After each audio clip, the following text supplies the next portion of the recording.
కార్తీక మాసం శివుడి పూజలు, ఉదయాన్నే లేవడం, అందరూ ఉపవాసం ఉండడం, లేడీస్ అవ్వచ్చు జెంట్స్ అవ్వచ్చు, చాలా మంది శివుడు అనేసరికి చాలా మోస్ట్ పవర్ఫుల్ అని, చాలా డివైన్ గా కొలిచే దేవుడు ఎవరైనా ఉన్నారంటే ఫస్ట్ శివుడే అనుకుంటాం. సో కార్తీక మాసం కూడా మనకి తొందరలో స్టార్ట్ అవబోతుంది కాబట్టి ఇంకా మనం ఆల్మోస్ట్ దివాళీ, ఈ దసరా అయిపోయింది అంటే మనకి అన్ని ఇంకా వరుసగా పండుగలు వస్తుంటాయి. దివాళీ, నాగుల చవితి, కార్తీక మాసం ఇలా అన్ని వస్తూ ఉంటాయి. సో ముందుగా అసలు ఈ కార్తీక మాసం విశిష్టత ఏంటో ఒకసారి వివరించండి. తప్పక. కార్తీక మాసం ఎందుకు ఉత్తి శివుడికే కాదు విష్ణుమూర్తికి కూడా మనం చెప్పుకోవాలి. ఇద్దరు దేవుళ్ళని కొలిచేది ఈ మాసమే అన్నమాట. అందుకని డివైన్ మాసం అంటాం అన్నమాట. ఎందుకంటే అటు శైవైట్స్ అటు వైష్ణవైట్స్ అందరూ కొలుస్తారు. ఎందుకని అంటే దామోదర మాసం అంటారు, పురుషోత్తమ మాసం అని కూడా అంటూ ఉంటాం, అలాగే కార్తీక మాసం అని కూడా అంటూ ఉంటాం. బట్ ఎందుకంటే 4 months యాక్చువల్లీ 4 మాసాలు విష్ణుమూర్తి ఏమో నిద్దట్లో ఉంటారు, స్లంబర్లో ఉంటారని చెప్తూ ఉంటారు. ఆయన కార్తీక మాసం శుద్ధ ఏకాదశి రోజు లేస్తారనమాట. సో మనం చూసామంటే కూడా కార్తీక మాసంలో ఏకాదశికి మనకి చాలా ప్రాధాన్యత ఇస్తాం. అలాగే శివుడికి మాస శివరాత్రి అంటే 14th చతుర్దశి ఎక్కువ చేస్తూ ఉంటాం. అలాగే అమావాస కూడా చేస్తూ ఉంటాం అన్నమాట. కానీ కార్తీక పౌర్ణమి రోజు శివుడేమో దిగొస్తారు అనేది మనకి ఒక ఆన్మాయితీ కాదు, ఒక ఐదీకం అంటే నమ్మకం అన్నమాట. సో కార్తీక పౌర్ణమి రోజు నువ్వు చూసావంటే బయట అంతా కోలాహలంగా ఉంటుంది. అంటే మోస్ట్ ఇంపార్టెంట్ ఏంటంటే కార్తీక మాసానికి దీపారాధన చేయడం వెరీ వెరీ ఇంపార్టెంట్. పొద్దున లేవగానే దీపారాధన చేసుకోండి. అంటే స్నానం చేయలేదని కమెంట్లు పెట్టచ్చు. సో స్నానం చేసి దీపారాధన, శుద్ధి చేసుకున్న తర్వాత దీపారాధన, తర్వాత పూజించడం శివుణ్ణి, తర్వాత ఏంటంటే ఫాస్టింగ్ చేయడం. కొంతమంది ఏంటంటే మనకి ఫాస్టింగ్ చేస్తారు, కార్తీక మాసం అంతా చేస్తారు. విశిష్టత ఏంటంటే మోస్ట్ ఇంపార్టెంట్ మనం చూసామంటే ఇది శివశక్తుల కలయిక. ఇదే టైంలో ఏంటంటే మ్యారేజ్ కూడా అయిందని కూడా అంటూ ఉంటారు అన్నమాట ఈ మాసంలో. అదొకటి కాకుండా తాండవం కూడా మనం చెప్పుకోవాలన్నమాట ఈ టైంలో. సో శివతత్వం అనేది మనం తెలుసుకోవాలి అంటే శివుడు అంటే ఏంటంటే మనకి తెలియాలన్నమాట ఫస్ట్. అంటే మనం చెప్పే అంత గొప్పవాళ్ళం కాదు, but still wheel just glass చేద్దాము. శివుడు మనం చూసాము అంటే ఆయన ఒక యాసిటిక్, అంటే ఏంటంటే మెడిటేషన్లో ఉంటారు, అంటే ధ్యానంలో ఉంటారు, అంటే కాన్షియస్నెస్ అంటే ఏంటి, సూపర్ కాన్షియస్నెస్ అనమాట. అసలు దాంట్లోంచి బయటికి రారు. అంటే అంత కాన్సన్ట్రేషన్తో ఆయన కాన్షియస్లో ఉంటూ, అంటే సూపర్ కాన్షియస్లో ఉంటూ ఉంటారు అనమాట. సో మనకి మించిన ఒక కాన్షియస్నెస్ ఉంటుంది. మనం ఏమో ఇక్కడ ఉన్నాం ఫిజికల్గాను, బట్ ఏంటంటే మనకి డివైన్ కాన్షియస్నెస్ ఉంటుంది. అదే మన యూనివర్స్ అని కూడా చెప్తూ ఉంటాము. సో యూనివర్స్ మొత్తం మనకి శివమయం, అంటే అంతా శివమయం మనం చెప్పుకోవాలి. అంటే ఆయన దాంట్లోంచి అసలు బయటికి రారనమాట ఆ మెడిటేషన్ నుంచి. సో అప్పుడు ఏంటంటే అన్నీ స్తంభించిపోతాయి కదా, అన్నీ కామ్గా ఉంటాయి. బట్ ఏంటి ఇక్కడ మనం చూసామంటే శక్తి తోడైనప్పుడు దానికి ఒక పని జరగడం, స్పీడ్ కానీ ఒక ఫోర్స్ కానీ రావడం అనేది జరుగుతుంది. ఏదైనా సరే మనం ఒక పని తలబెట్టాలి అంటే ఫస్ట్ కాన్షియస్నెస్ అంటే మనం ఆలోచించాలి, మనం చేయాలనుకోవాలి, దాని తర్వాత మనం ఫిజికల్గా కూడా చేయాలి. కరెక్ట్. సో ఇవన్నీ చేయాలి అంటే శక్తి తోడవుతే కానీ శివుడితోటి శక్తి తోడవుతే కానీ మనం ఒక పని చేయలేము. అంటే ఆ ఫోర్స్ ముందుకెళ్ళడం అనేది మనకి జరగదు. అంటే ఏంటి, ఆ మూమెంట్ అని చెప్తాం అనమాట. ఆ మూమెంట్ అనేది రాదు. సో కార్తీక మాసం విశిష్టత అంటే బికాజ్ ఇద్దరు మనకి అటు శివుడు అటు విష్ణుమూర్తిని కొలవడం అనేది జరుగుతుంది కంటిన్యూస్గా. అంటే ఇద్దరికీ మనం చేస్తున్నాం కనుక ఈ మాసం అంతా ఏంటంటే కంటిన్యూస్గా పూజలు, రిచువల్స్, అలాగే ఏంటంటే దీపారాధన చేయడము, అండ్ కంటిన్యూస్గా సెల్ఫ్ని మనం అడగడం. అంటే ఏంటి, మనం ఎవరు అంటే క్వశ్చనింగ్, అంటే స్పిరిచువల్గా వెళ్ళడము, క్వశ్చన్ చేసుకోవడము, అలాగే హయ్యర్ పవర్తో కనెక్ట్ అవ్వడానికి, హయ్యర్ కాన్షియస్తో కనెక్ట్ అవ్వడానికి మనం ఈ మాసం అంతా మనం చెప్పుకుంటూ ఉంటాం అనమాట. ఇంకోటి మోస్ట్ ఇంపార్టెంట్ ఏంటి, ఇందాక నేను శివతత్వం అని చెప్తూ ఉన్నాను కదా, రుద్రాభిషేకం చేయడం అది పొద్దున చేస్తారు, సాయంత్రం చేస్తారు. ఇంకోటి ఏంటంటే కనెక్షన్ టు ది యూనివర్స్. నువ్వు ఇందాక అన్నట్టు వింటర్ కదా, వింటర్ వచ్చినప్పుడు అందరికీ తెలిసిన విషయం, ఇదివరకు మనం చూసాము అంటే మెడికల్ ఫీల్డ్ ఎంత గ్రో అవ్వలేదు. సో అప్పుడు ఏంటి, ఎక్కువ మెడిసిన్స్ కూడా లేవు. అలాంటప్పుడు ఏంటి, మనం కాపాడుకోవాలి అంటే పర్యావరణం, వెదర్ని మనం కంట్రోల్ చేయలేము. సో దీని గురించి ఏంటంటే మనకి ఎండ రాదు మనకి. సో ఇవన్నీ ఎందుకు చేయమన్నారు? ఒక పద్ధతిగా లైట్గా తినమన్నారు, ఓకే. పలహారం చేయమన్నారు కదా. సో డైజెషన్ కూడా కొంతవరకు ఏంటంటే క్షీణిస్తుంది ఈ టైంలో, సన్ లేనప్పుడు. ఎస్పెషల్లీ మనం ఏంటంటే హాట్ కంట్రీలో ఉన్నాం. సో ఇవన్నీ చెప్పడం ఎందుకంటే ఈ ఉపవాసాలు కానీ ఒక పద్ధతి కానీ పొద్దునే లేచి చేయడం కానీ మనకి ఎక్కువ ఇన్ఫెక్షన్స్ రాకుండా మన బాడీని, ఫిజికల్ బాడీని కాపాడుకోవడానికి, at the same time super కాన్షియస్తో కనెక్ట్ అవ్వడానికి మనం కార్తీక మాసాన్ని యూజ్ చేసుకోవచ్చు. అదొకటి కాకుండాను ఎవరైనా ఇప్పుడు ఈ సంవత్సరం అంతా పూజలు చేయలేదు, మనం స్పిరిచువల్గా గ్రో అవ్వలేదు అనుకున్నప్పుడు కార్తీక మాసంలో మనం చేసాము అంటే కనుక తప్పక దానికి ఏంటంటే పుణ్యం వస్తుంది అంటారు. ఇది ఒక పుణ్యకాలము అండ్ డివైన్ ఎనర్జీ ఉన్న ఒక మంత్ కింద మనం తీసుకుంటాము. అలాగే మనం చూసాము అంటే కార్తీక మాసంలోనే మనకు వన భోజనాలు కూడా ఉంటాయి. ఎందుకు? ఇప్పుడిప్పుడే సూర్యుడు బయటకు వస్తూ ఉంటారు అని చెప్పి లైట్ రేస్ వస్తూ ఉంటాయి. మనకి వైటమిన్ డి ఎంత ముఖ్యమో అందరికీ తెలుసు. సో కొంతవరకు ఏంటంటే ఫిజికల్ గాను మెంటల్ గాను మనకి స్టెబిలిటీ రావాలి, అలాగే యూనివర్స్తో కనెక్ట్ అవ్వాలి, సూపర్ కాన్షియస్నెస్ అలాగే గాడ్ కాన్షియస్నెస్తో అంటే మనకు మించిన ఒక డివైన్ శక్తితో మనం కనెక్ట్ అవ్వాలి అని చెప్పడానికి కార్తీక మాసం అంతా మనం పూజలు చేసుకోవడం అనేది మనకు ఆన్మైతిగా వస్తుందన్నమాట. అదొకటి కాకుండాను రుద్రాభిషేకం ఒకటి కాకుండా ఇప్పుడు జపాలు కానీ, ఇప్పుడు శక్తి జపం చేస్తారు, లేకపోతే రుద్రుడికి చేస్తారు, శివుడికి చేస్తారు. అలాగే పిల్గ్రిమేజెస్ వెళ్ళడం అంటే ఏంటి అంటే మనకి ధర్మస్థలాలు సందర్శించుకోవడం కానీ, పుణ్యక్షేత్రాలు సందర్శించుకోవడం, అలాగే శివుడు టెంపుల్స్ సందర్శించుకోవడం, ద్వాదశ జ్యోతిర్లింగాన్ని సందర్శించుకోవడం, అలాగే ఏంటంటే ముడుపు కట్టుకోవడం కూడా ఈ మధ్యన అందరూ తీసుకుంటూ ఉన్నారనమాట. ఇవంతా ఏంటి? మోస్ట్ ఇంపార్టెంట్ ప్రేయర్ చేయడానికి, అంటే ఏంటి కొలవడానికి, అలాగే మనకి ఏది కావాలో మన లైఫ్లో మనం పొందాలి అన్నప్పుడు ప్రేయర్ కన్నా ఇంకోటి లేదనమాట.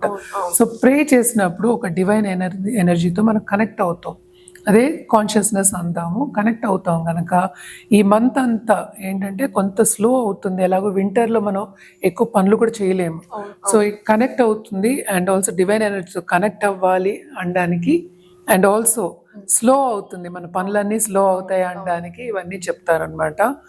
అండ్ ఆల్సో మనం చూసాము అంటే కూడా నేచర్లో కూడా మనకి డే అనేది తక్కువ అవుతుంది, నైట్ అనేది ఎక్కువ అవుతుంది. సో రుద్రాభిషేకం కూడా నైట్ కూడా చేస్తారు. అలాగే గుళ్ళు చేస్తామంటే కోలాహలంగా ఉంటాయి. కానీ ఇదేంటంటే మన సంక్రాంతి లాగా, దీపావళి లాగా అన్ని కొత్త బట్టలు కొనుక్కుని అలా చేసే ఒక పండుగ మాత్రం కాదు. It is like self inquisition. అంటే ఏంటి?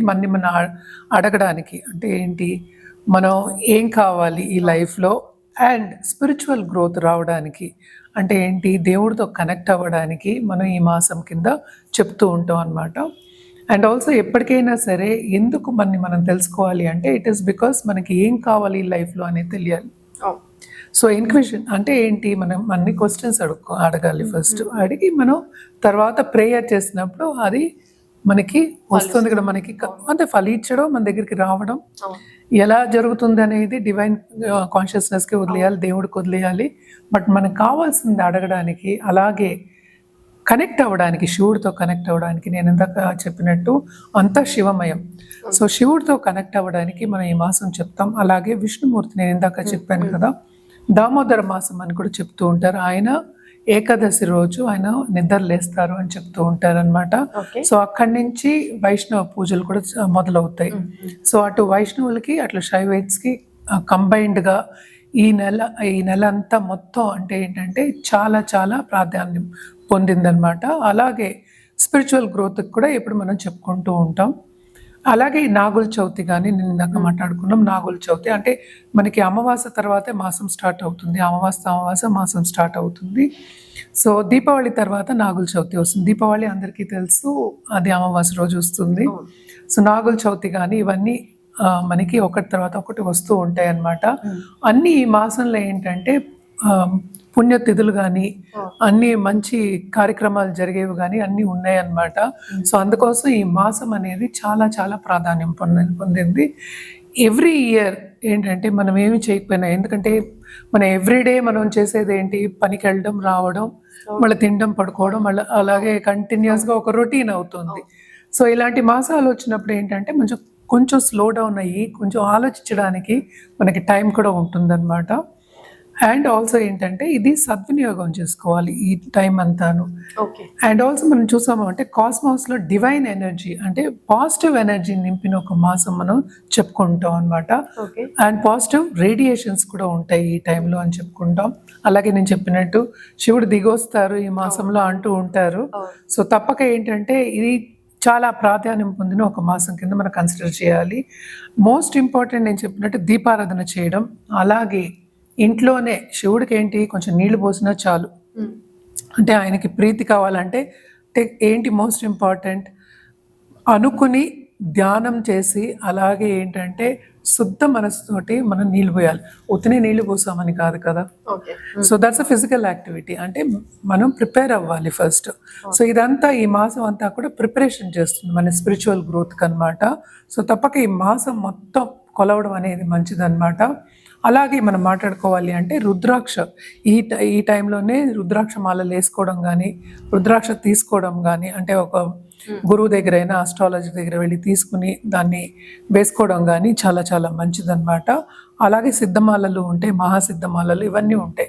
ఒక్కొక్కరికి ఒక్కొక్క లైఫ్ గోల్ ఉంటుంది, దాన్ని బట్టి ఏంటంటే ఇవ్వడం అనేది జరుగుతుంది అనమాట. అండ్ ఆల్సో మనం చూసాము అంటే నేను ఇందాక చెప్పాను కదా శివుడు పార్వతి కలయిక. సో మనకి లైఫ్ కూడా ఏంటంటే మనకి శక్తి లేకుండా మనం ఏమీ చేయలేము. సో ముందుకు వెళ్ళాలి అంటే మనకి శక్తి కూడా కావాలి కనుక కార్తీక మాసం అంతా ఏంటంటే అటు శక్తి పూజలు, శివుడు పూజలు, అటు విష్ణు పూజలు ఎవరికి కావాల్సింది వాళ్ళు చేయడం అనేది వెరీ ఇంపార్టెంట్ అని కానీ తప్పక చేయాలి.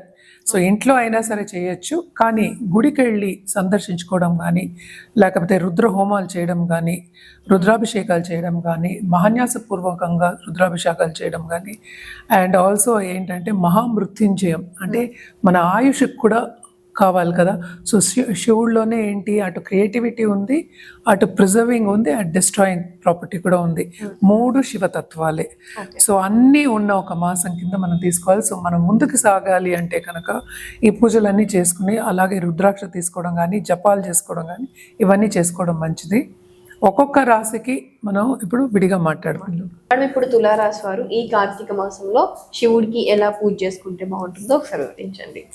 వీళ్ళు మాత్రం నిత్యం పూజ చేయడం అనేది మంచిది. ఇప్పుడని కాదు, ఈ మాసం అని కాదు, కంటిన్యూస్గా ఈ సంవత్సరం కూడాను కొంతవరకు నిత్యం శివుడికి పూజ చేయడం అనేది మంచిది అనమాట. ఎస్పెషల్లీ పెళ్లి కాని వాళ్ళు మనం చెప్పాలి అంటే కనుక తప్పక శివపార్వతుల్ని కొలవడం అనేది ఇంపార్టెంట్. కార్తీక మాసం విశిష్టత మనం ఆల్రెడీ చెప్పున్నాము. సో కార్తీక మాసంలో స్పెషల్గా కొలవడం, శివుని కొలవడం, అలాగే శక్తిని కొలవడం, శివశక్తుల్ని కొలవడం వెరీ ఇంపార్టెంట్.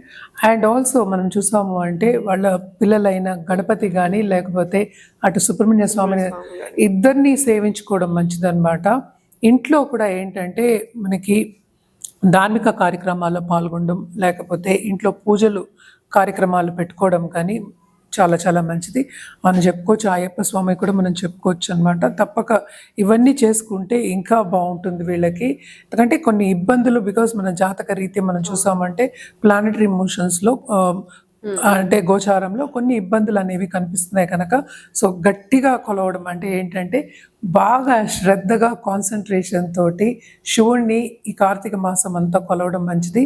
అలాగే ఏంటంటే ధార్మిక కార్యక్రమాలు కాకపోయినా లేకపోతే రిలీజియస్ కార్యక్రమం అయినా వెళ్ళి కలుసుకోవడము, అలాగే వాటికి విరాళాలు ఇవ్వడం అనేది ఇంకా ఇంపార్టెంట్ వీళ్ళకి. ఓకే మేడం, ఇప్పుడు ఈ తులారాశి వారు నార్మల్గా మీరు నిత్యం పూజ చేయాలి అని వాళ్ళకు ఒక రెమెడీ ఇచ్చారు కాబట్టి దీపం పెట్టుకోవడం అనేది కార్తీక మాసంలో చాలా చాలా ఇంపార్టెంట్. ప్రతి ఒక్కరు ఖచ్చితంగా చేయాలి.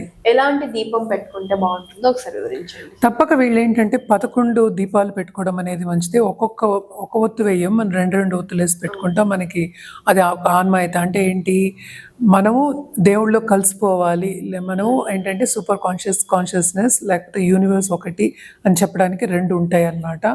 తప్పక ఏంటంటే 11 దీపాలతోటి స్వామికి పూజ చేయడం అనేది మంచిది. అలాగే పువ్వులతోటి ఎస్పెషలీ మనం చూసాము అంటే చామంతి పూలు, మన ఎల్లో కలర్ మనం చెప్తూ ఉంటాం, చామంతి పూలు. అలాగే ఏంటంటే తెల్ల చామంతితో కూడా మనం చేయొచ్చు. ఎక్కువ శివుడికి మనమేమో వైట్ మనం చెప్పుకుంటూ ఉంటాం. అలాగే ఏంటంటే విభూతితోటి కూడా పూజ చేయడం అనేది చాలా చాలా మంచిదన్నమాట. అండ్ ఆల్సో అది చేసిన తర్వాత విభూతిని మనం ధరించడం అనేది ఇంకా మంచిది. ఎందుకంటే డివైన్ అంటే మనకి పవర్స్ అని కాదు, సో మనకి డివైన్ ఎనర్జీ కావాలి. అలాగే ఏంటంటే మనకు ఒక దారి కనిపించాలి అన్నప్పుడు మనం ఏది పూజ చేసామో అది మనం ధరించడం, ఎస్పెషల్లీ విభూతి ధరించడం అనేది చాలా మంచిదన్నమాట. ఎందుకంటే అంతా పూజ అయిపోయిన తర్వాత శివునికి అలంకారం చేస్తారు.